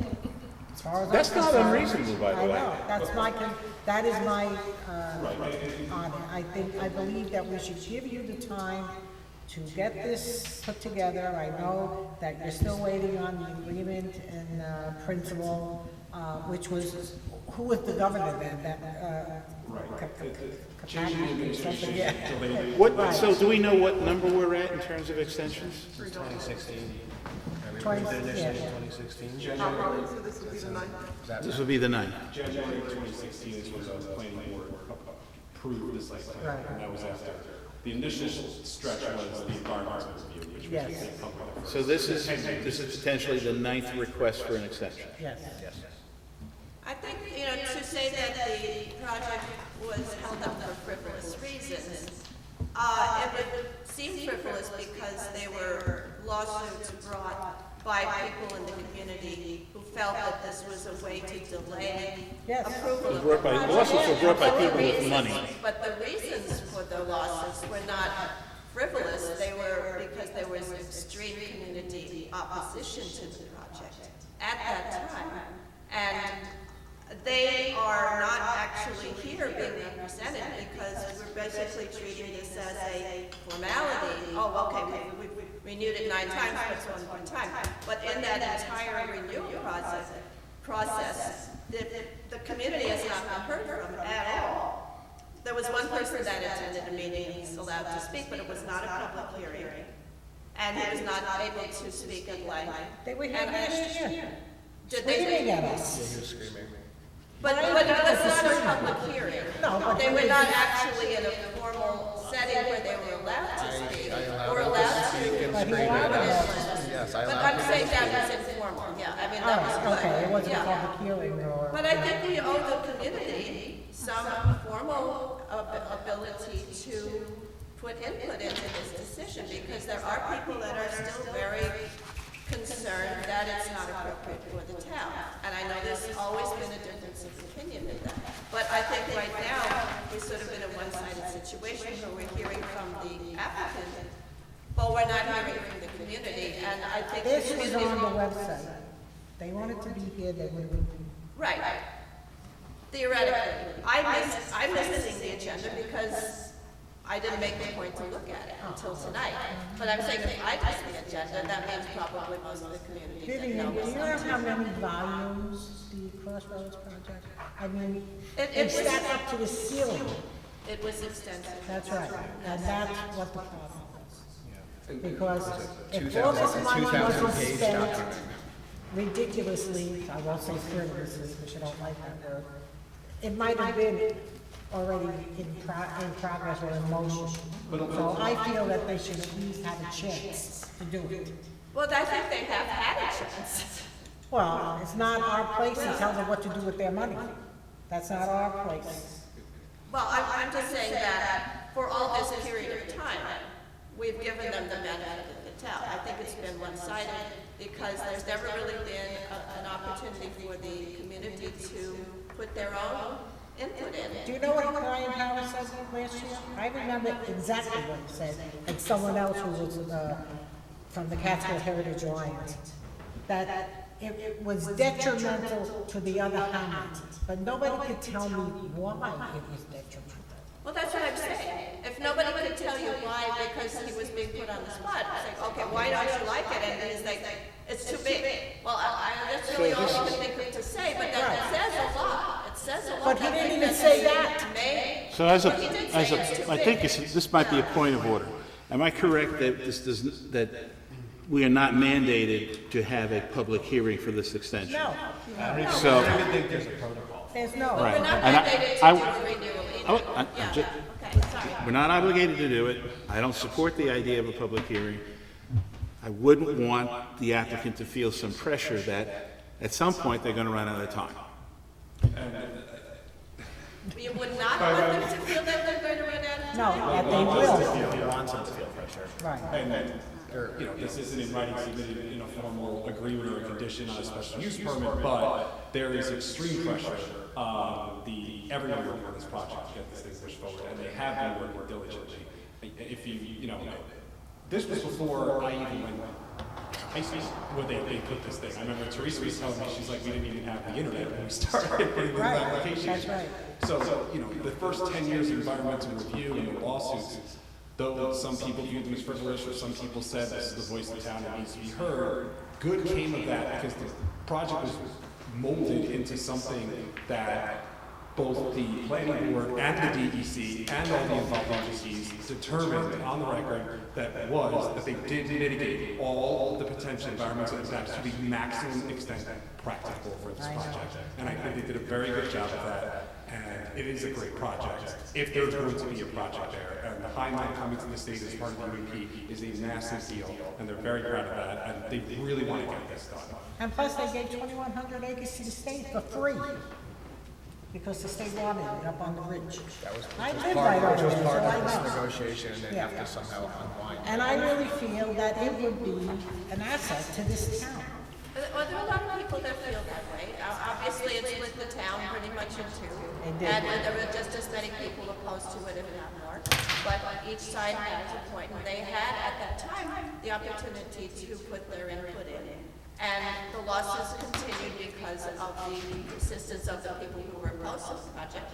But the project won the lawsuits, and that's how we ended up in 2016 going ahead. Yes. And part of it was the timeshares were an issue, and then we were kind of given a pass on the timeshares because it was something that could be sort of fit into our code. Right. But condos is a totally different thing, and it's up to the town board and the comprehensive plan to kind of put a direction in as to whether we want condos. Now, maybe we do, but in the meantime, like Sam said, it's a different town than in 2016. I mean, a lot of things have changed.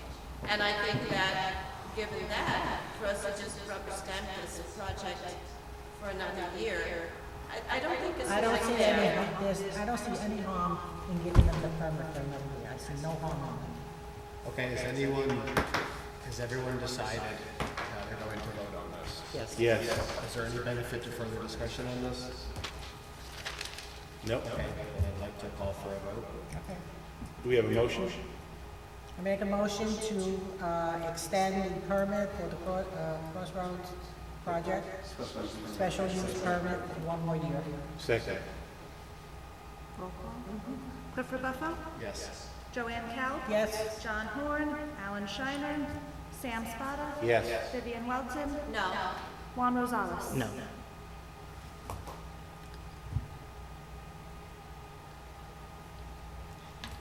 Motion doesn't carry.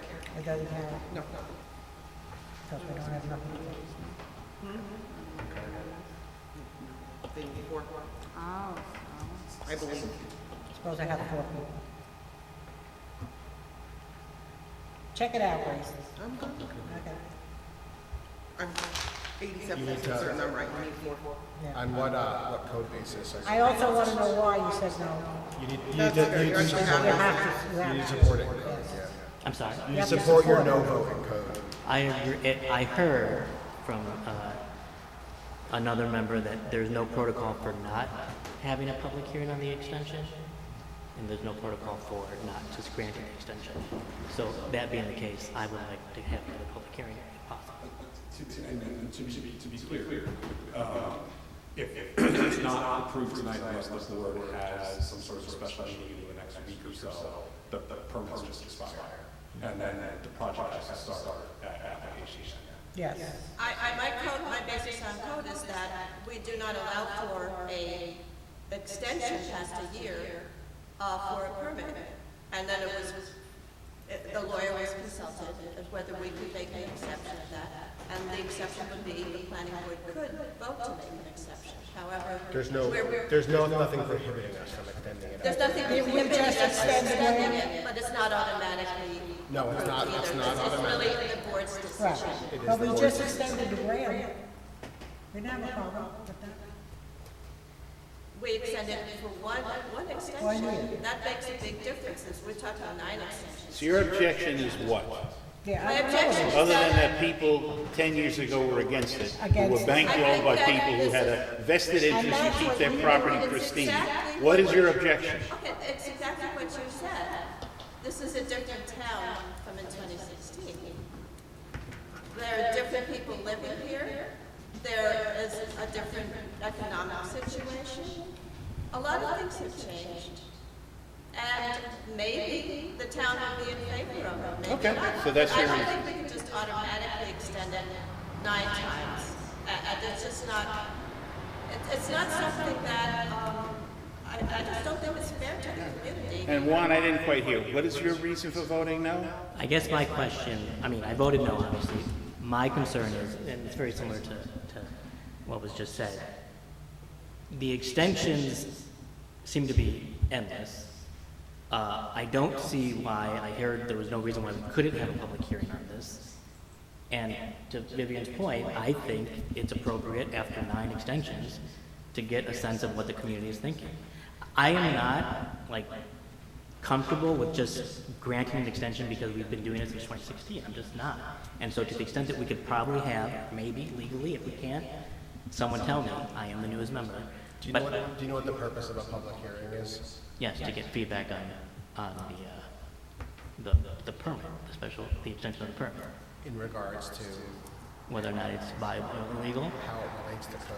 Yeah. That's it. Our Okay. codes, So why can't we? It has to, but it has to relate to code. It's not just, we try and take noise considerations into complaint and just general feelings and try and be considerate of the neighbors when possible. But often we're asking the applicant to be courteous, where if our code says they can do it and they cross their Ts and dot their Is, they can do it. We're not the zoning board, we're not quasi-judicial. I understand. I remember during our conversation. And do We you can't- realize we what's can't involved handle now? litigation. Yes, I do. Just if I could just step back for 1 second. 2016, it seems like a long time, and it took me a while to catch up, obviously, when I joined the team years ago, to catch up on procedural history, but since it was approved in 2016, you know, that's when we turned to getting state permits, which also, because of the size of the project, and because of state land, and because of the unique environmental, you know, area, you know, they're not just rubber stamped and given out. So we worked with DEC for years to get the street disturbance and speed permit, which we have taken. Then COVID hit, so, you know, there was a big question mark on investing, there was a big question mark on moving forward, there was a question mark on the state in general. I mean, I can't tell you how many projects I had permits that we didn't know what we were gonna do. And so we held on to those permits, as DEC obviously understood, and is still very much in approval of this project from a state, from an environmental perspective. They're very much interested in the High Mount Ski Center. They're very much interested in what the board is going to do and the amount that Crossroads Ventures has put forth and has sort of not just endured, but has changed and molded to the concerns of the community. And there's everyone still very much wants this project to go forward. And I know that it's 2016 to 2025 seems like a long time, but in the grand scheme of things, when working on a project like this, it really flies by very fast. And I know that they're pushing forward with this, and if we could have an additional year extension, I know I'd like these guys to make progress. They're gonna argue. They're gonna sue. I understand. I'm looking at our zoning. 116, Article 1, highlight local purposes, as this is the first page of the zoning law. This chapter, to guide the purposes of the zoning is to guide the future growth and development of the town in accordance with the comprehensive plan of land use and population density that represents and promotes beneficial and convenient relationships among residential, commercial, and public areas within the town, considering the suitability of each area for such uses, and as indicated by existing conditions, trends in population and mode of living, and having regard for the use of land, building development, and economic activity both within and adjacent to the town. So there's two things in here. Existing conditions, as indicated by existing conditions, trends in population and modes of living. I think this permit was not approved by the board according to the existing conditions now. It was approved by the existing conditions in 2016. Things have changed. There's been a change in population, trends in mode of living, and I think we need to revisit this. And just to respond to that, you know, times have changed. This was approved in 2016, which I think was a lot closer to 2025 than when the project was applied in 1999. I think the project changed with that to the extent it could. Had we put a shovel on the ground February 2016, the project would exist and times would still change. So I don't think it's fair to prejudice the client, to prejudice the applicant in saying, you know, get a shovel on the ground because times are changing. If we had, the times are still going to change. We wouldn't have stopped the clock by building this. And I still think it's a great project for the town. And I think that the impacts and all of these considerations were looked at. I mean, it's hard to deny that they were looked at for 25 years. Yeah, I don't think we should be rehashing the merits of it. I think we need to deal with the situation we're in. As it stands right now. I think a majority vote on that. I think a majority. I think it's 4 with a board of 7. Yeah. Yes. I can't find anything about it. Thank you. So then motion to adjourn. Yeah. Motion carries. So they get their extension. So to be clear, that was an extension of the special use permit and the site plan. Yes. I just wanted to make sure that was. Yes.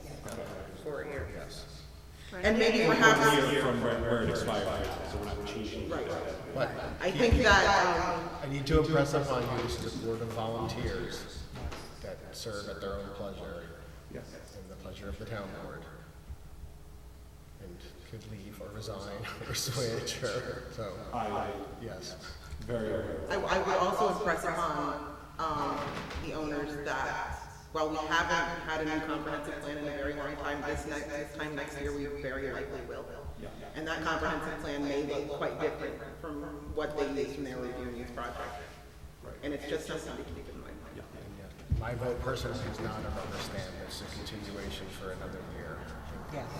Yes, I fully understand that, and your considerations is fully respected, and I understand that as well. And I understand formal changes. I will put as much pressure as I can on the client to get this moved forward. And I think it's understood that if there are any changes to the plan, you have to come back. There is no question. If the plan changes, we would have to come back for an amendment. Yeah. Okay.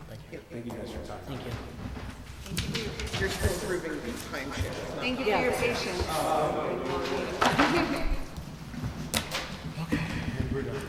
Motion to adjourn?